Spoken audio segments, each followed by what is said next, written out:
What's up YouTube, Saf here on Super Saf TV, and in this video I'm going to be comparing the specs of the Samsung Galaxy S4 Mini to the iPhone 5. I've had a few requests for this comparison, and I think the main reason behind it is the sizes of these devices. Traditionally speaking, the current market right now, the iPhone 5, whenever you're comparing it to a flagship Android smartphone, such as the S4 or the HTC One for instance, you'll notice that the biggest physical difference is the size. The Android flagships tend to go for the 4.7 to 5-inch screen form factor, whereas the iPhone 5 is that more compact size. Now, for many people looking for a compact device, the size of the device can be the deciding factor in itself, and Samsung have clearly seen that. And last year they introduced the S3 Mini, which was a cut down version of the S3, but there was also lots of cut down in terms of spec as well. However, the S4 Mini does pack some decent spec, and Samsung are clearly aiming for that iPhone market. Maybe somebody who's looking to go onto Android from the iPhone, however wants something a bit more compact than the larger devices out there. So let's put these two devices head to head and look at the key differences in terms of specs, and hopefully that will give you guys a bit of a better idea of the differences between these two. So now, looking initially at the dimensions, the actual dimensions of both of these devices, the iPhone 5 is smaller. Now in terms of height, just a fraction, 0.8 millimeters, so nothing major there. 2.7 millimeters in width, so it is slightly smaller in terms of width, and it's 1.3 millimeters thinner than the S4 Mini. Now, although the S4 Mini is slightly larger, it does pack a larger screen, a 4.3-inch screen, whereas the iPhone 5 has a 4-inch screen. So you've got a little bit of a larger screen in roughly about the same size. You've just got a few millimeters here and there. So I think both devices are still going to fit quite nicely in the hand and are going to be quite comfortable for one-handed usage. Now, the resolution of the screens, neither of these have a 720p HD display. They're both below that. The iPhone 5 has a 1136 by 640 pixel resolution, whereas the S4 Mini 960 by 540 pixels. So you've got a smaller resolution on the S4. In terms of pixels per inch, PPI pixel density, you've got 256 PPI on the S4 Mini, whereas the iPhone 5 has 326 PPI. So generally speaking, images and text are going to look that little bit sharper and a little bit more crisp on the iPhone 5 compared to the S4 Mini.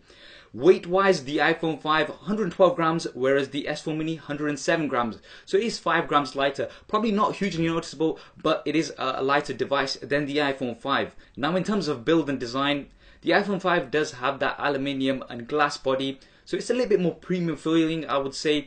The S4 Mini has that polycarbonate plastic casing, as does the S4 original. Now again, this is debatable. Some people don't really care about the build of the device because they use it in a case anyway. Some people do like that premium feel. So the iPhone 5 does have a bit more of that premium feel. In terms of the versions available, you've got the White Frost and the Black Mist versions in the Samsung Galaxy S4 Mini version, whereas the iPhone 5, you've got the white and silver version as well as the black and slate version. So similar black-white sort of options available on both of these sides.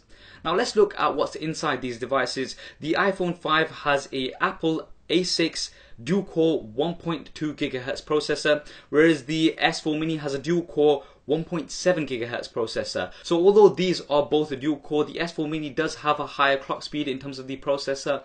In terms of the performance, that will have to be seen hands-on in benchmarks, etc. So we can't really mention too much about that, but the clock speed is high on the S4 Mini. Now in terms of RAM, the iPhone 5 has 1 GB across the board and 4G LTE as well across the board. The S4 Mini, you've got some different versions here. The default version is going to be the 1.5 GB version, and that's going to be 3G only. The 2 GB RAM version is the 4G LTE version. So you've got different options here, and you've also got a dual SIM 3G version as well on the S4 Mini. So a little bit of variety here, and the RAM is really going to be important when it comes to multitasking, etc. Running quite a few apps at the same time. So that's quite nice on the S4 that you've got lots of different options here. In terms of the internal memory versions, the iPhone 5, you've got the 16, 32 and 64 GB variants. So depending on what you want to go for, you can pay that little bit more and you can go for a higher storage device. The S4 Mini has the 8 GB version for now anyway. They have not mentioned a 16 GB version. The S3 Mini did have a 16 GB version, but they've only mentioned an 8 GB version for now. However, the S4 Mini does have expandable storage, so up to 64 GB via a micro SD card slot. The iPhone 5, as with the other Apple devices, does not have expandable memory, so you are going to be stuck with the storage option that you go for. Now, looking at the cameras, both have 8 megapixel cameras, rear facing cameras that are capable of filming 1080p HD.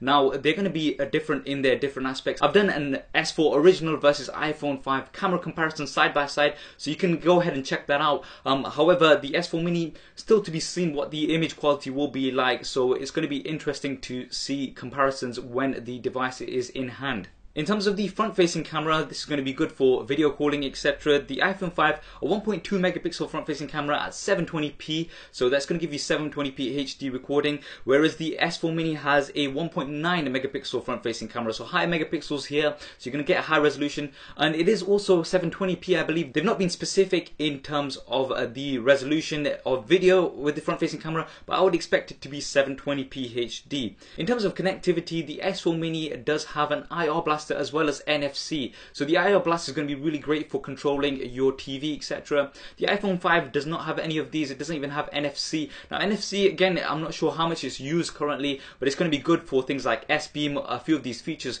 that come with the S4 Mini. Operating system, now this is debatable, obviously I'm not going to go too much into it, but the iPhone 5 does have iOS 6.1.3, I believe the current version is, so you're going to get the latest version of the Apple iOS system on there. S4 Mini, Android Jelly Bean 4.2.2, so the latest version of Jelly Bean, and that's going to have the TouchWiz UI. So again, it is debatable because it does come down to personal preference. I have done lots of videos highlighting the advantages of one operating system over another, but I'm not going to go into all of these right now. Each of them have their respective advantages and disadvantages. However, to mention some of the newer features that have come down from the S4 now, these features, the reason why I'm mentioning them is because they are not available on many other devices. You've got Air View and air gestures on the S4 Mini. So these are some new features that were on the S4 and they have been brought down to the S4 Mini as well. So it's quite interesting to see some of these new sort of funky features on here which will let you interact with the device in different ways. Now looking at the batteries, the iPhone 5 has a 1440 milliamp battery, whereas the S4 Mini has a 1900 milliamp battery. So you've got high capacity battery on the S4 Mini. Usage will depend. The S4 Mini battery is also removable, so you can carry around a spare battery, for instance, or you can replace it altogether. The iPhone 5 does not have a removable battery, so you've got what's in there. As I mentioned, the usage will depend, but the S4 Mini does have a high capacity battery. Now finally, looking at price, the iPhone 5, the 16GB version, is currently available for £529 here in the UK, or in the US you're looking at around about $649, and this is for the SIM-free unlocked versions. The S4 Mini, they've not confirmed specific prices, but the 8GB version, you'll be expecting somewhere around £300 to £330, I believe, and in the US, roughly about the $400 to $450 mark, and expected release date is July 2013. So the S4 Mini is no doubt is going to be cheaper than the iPhone 5, and what they tend to do is when the next version of the iPhone does come out, the previous iPhone model does drop in price. So when we get the 5S or the iPhone 6, whichever is going to be the next device, you will see a slight drop in the iPhone 5 price as well, and that will be roughly about £450 if we base it on Apple's current pricing structure as they drop prices of devices when new ones are released. So even when the latest version of the iPhone does come out and the iPhone 5 does drop in price, the S4 Mini is still going to be cheaper than the iPhone 5, so that's another thing to bear in mind. So those were the key differences between these two devices. Personally, I think the S4 Mini, they have done a good job to bring more of a compact device, and it is slightly cheaper as well, so that's another thing to bear in mind. And those were the key differences in terms of specs. What do you think of the differences? Which one would you go for? Would you go for the S4 Mini or would you go for the iPhone 5? Do drop me a comment below and let me know your thoughts. When we do get the S4 Mini in for review, then we'll do hands-on comparisons, etc. So do stay tuned for that. I hope you enjoyed this video and found it useful. If you did, please do hit that thumbs up button for me. It really does help me out. And why not subscribe to the channel? I've got plenty more videos coming up on here. Thanks for watching. This is Saf on Super Saf TV, and I'll see you next time.